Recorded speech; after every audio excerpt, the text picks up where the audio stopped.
17 hours ago, I got off a plane from South Dakota, having spent my last week as a Temple student working with members of the Lakota Nation. It was another lesson in community.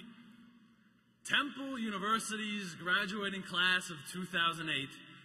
Today, we are graduating together from a long series of such lessons. Indeed, we are not just graduating from a university, but an entire community, something I have learned with a wonderful intimacy through my tenure here.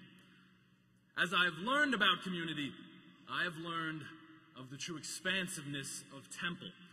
You see, the neighborhoods of Philadelphia, too numerous for me to know in entirety, have taken on a richness and a vibrancy like I never before realized they could. So we are not just graduating from college today. We are graduating from Yorktown and the Fair Hill Projects and the Hunting Park Post Office and the corner of 18th and Norris and the 3300 block of North Park Avenue. We haven't just learned how to be graduates, but community members, block leaders, Eagles fans.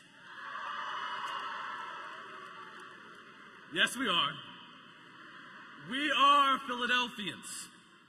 That's because the task of a Temple student is to love where you are, yet be ready for the challenges that most certainly wait beyond.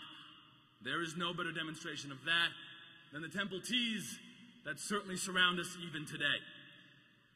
They serve as apt proof of how far Temple students have gone and most certainly will continue to do. I have brought them myself to Ghana in West Africa, and I've seen them in Tokyo for months at a time. They hang over the streets of Rome in the same way they hang over the streets of Philadelphia. It is just one more way that Temple has helped us all to better understand this world and its communities. Still, today I feel, as I hope some of you may also, unsure of where my talents, my training, my interests will ultimately lead me, of what life has planned for me and what I have planned for life. Yet, I can take solace in that I am so much nearer to knowing than I was just 4 years ago.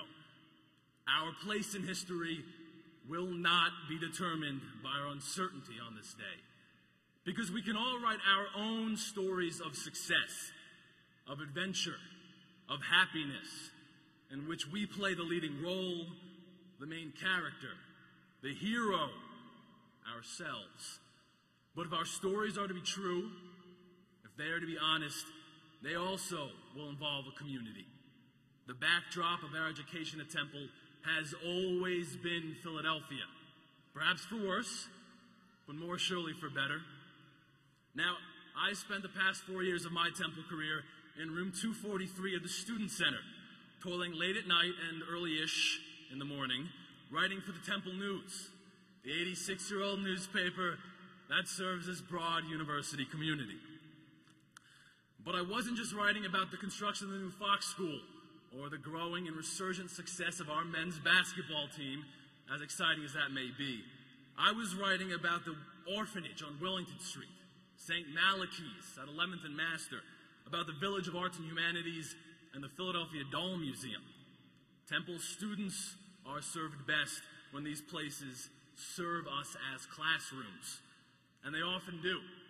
So those Temple tees, in one way or another, have already been put in place almost everywhere I've gone. Temple students and faculty and staff have helped there before. We help there now. We must certainly help there in the future. This is our obligation. Of course, that is something that is most certainly unique about this university. There is nothing easy, there is nothing faceless about 4 years on North Broad Street. Yes, I have gained the knowledge of how to learn. We have read the great writers and we have thought the great thinkers, as have all those who graduate from this country's great universities. But so many fewer have caught the Broad Street line northbound at Cecil B. Moore. So many fewer have tried parking outside the Norris homes. So many fewer have lived amid the intermingling of some of the most diverse communities